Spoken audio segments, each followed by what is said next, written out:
안녕하세요. 양자코인TV 6월 25일 방송입니다.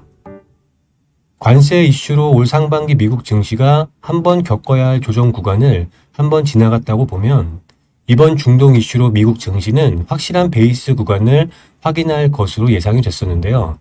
잠시 조정이 오는 듯 했지만 휴전 이후 종전으로 가면서 다시 미국 증시는 상승 압력을 받을 것으로 생각이 됩니다. 반대로 현재 유동성의 급격한 확장이 예상되는 한국 경제 상황에서의 국내 증시는 주가는 상승하고 있지만 위험한 구간으로 진입해 가고 있다는 생각이 드는데요. 고용과 일자리가 줄고 있고 경제 성장이 제로인 상황에서 유동성 확장만으로 상승하고 있는 만큼 주가의 상승 못지않게 물가의 상승과 원화 가치의 하락을 피할 수 없을 것으로 생각이 됩니다. 물론 당분간은 일시적인 원화 강세 구간이 나타나겠지만 이러한 상황이 오래가기는 힘들 것으로 보이고요.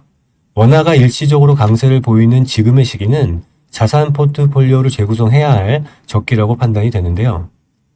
물론 한국 자산 중에서도 핵심지의 부동산 자산 같은 경우에는 추후에 다른 글로벌 자산과 같이 비교가 가능하고 인플레이션에 대한 대처가 가능한 만큼 나쁘지 않다고 보지만 그 이외의 한국 자산은 앞으로 가치의 하락을 피할 수 없을 것으로 보이고요.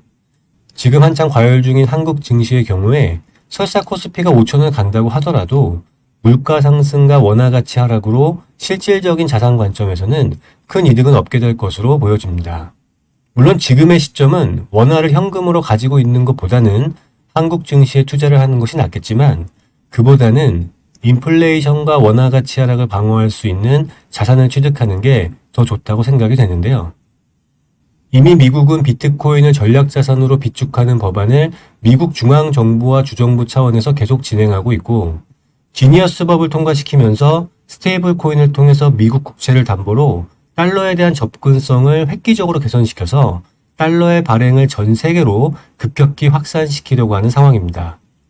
제도권 하에서 달러 거래가 가능했던 상황에서 전 세계 어디서나 일반인이 제도권에서 벗어나 미국 국채를 담보로 한 스테이블 코인을 통해 달러를 구매하고 사용하게 된다면 달러 대비 힘이 없는 로컬 화폐의 가치는 하락할 수밖에 없다고 생각이 되는데요. 특히나 양적 완화를 의도적으로 하고 있는 지금의 원화는 그 가치 하락이 더 심해질 수도 있다고 보여집니다. 이 상황을 쉽게 생각해서는 안 될 것 같은데요. 일단은 본인이 가장 잘 알고 있는 분야의 글로벌 자산이나 미국 자산을 취득해야 하는 시기라고 판단이 되고요. 특히나 올 여름은 미국 증시에 있어서도 중요한 시기지만 미국을 중심으로 한 금융 패권의 변화의 조짐이 보이는 시기인 만큼 이 시기를 지혜롭게 잘 대처해 나가야 위기를 기회로 바꿀 수 있다고 생각이 됩니다.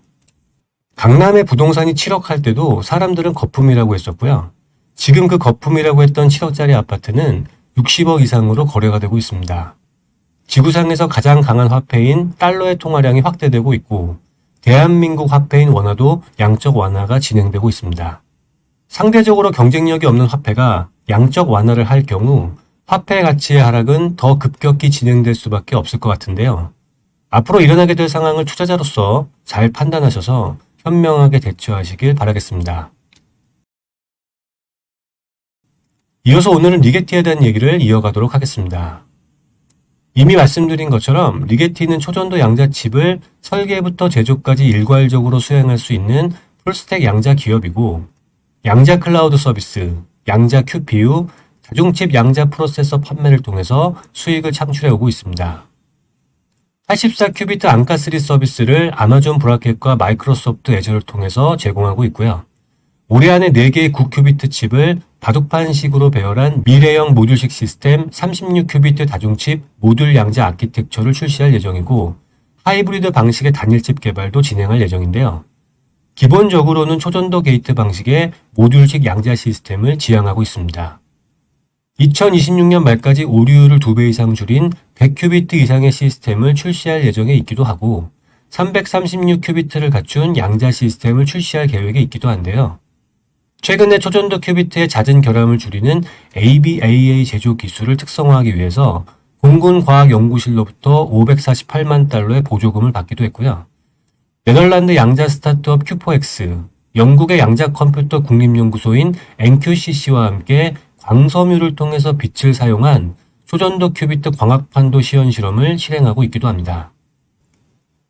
한국의 양자 소프트웨어 회사인 노마라는 회사와 양해의 각서를 체결해서 한국 노마에 리게티의 84큐비트 양자 클라우드 서비스를 제공할 예정에 있기도 한데요. 그동안 아마존 브라켓이나 마이크로소프트 애저를 통해서 수익을 창출한 경험이 있는 만큼 관련 경험을 공유할 것으로 생각이 됩니다. 리게티는 올해 매출과 2026년 매출 예상치를 각각 1,600만 달러와 3,500만 달러로 예상하고 있는데요. 올해 1분기 실적은 전년 동기 대비 52% 급감한 150만 달러에 그치면서 아쉬운 실적을 보여줬습니다. 분기 영업손실도 거의 2,200만 달러로 전년 동기 1,650만 달러 손실보다 더 나빠진 것을 볼 수 있는데요. 그래서 이번 2분기 실적이 리게티 주가에 매우 중요하다고 생각이 됩니다. 최근에는 보통주에 대한 3억 5천만 달러 규모의 주식 공모를 성공적으로 완료했고요. 이번 자금 조달로 현금성 자산을 약 5억 7,500만 달러까지 증가시켰고 부채는 현재 없는 것으로 나와 있습니다. 앞으로 전략적인 협업과 파트너십, 기술 개발, 인수합병 등의 이 자금을 활용할 것으로 보이고요. 초전도 게이트 기반 양자 컴퓨터의 상업화를 계속 확장시켜 나갈 것으로 예상이 됩니다. 그리고 6월 24일에 두 가지의 새로운 레버리지 단일 주식 ETF가 출시되는데요. 하나는 QUBT 관련 ETF이고 또 다른 하나가 리게티 관련 ETF입니다. 양자 컴퓨터 ETF 포트폴리오가 점점 확장되고 있는 것을 알 수 있고요. 앞으로 자금의 유입이 더 늘어날 것으로 예상이 되는 소식인데요. 이미 먼저 D-Wave가 ETF 출시로 성공한 만큼 리게티와 QUBT에도 자금 유입이 늘어날 것으로 기대가 되는 소식이었습니다. 개인적으로 미국이 세계 패권을 유지하는 데 가장 필요한 기술이 양자 기술이라고 생각을 합니다. 그래서 미국은 앞으로 양자 기술에 더 막대한 투자와 관심을 가질 것으로 예상이 되는데요. 점점 다가올 양자 시대에 대비해서 여러분 각자도 원칙과 기준을 잘 세우시길 바라고요. 지금부터 여러분의 자산 포트폴리오를 어떻게 가져가느냐에 따라서 몇 년 후 여러분의 미래가 달라질 수 있는 만큼 세상이 어떻게 변하고 있는지를 관심 있게 지켜보시고 그에 맞추어 잘 대응하시길 바라겠습니다. 오늘도 시청해주셔서 감사드리고요. 다음에 또 찾아뵙도록 하겠습니다. 감사합니다.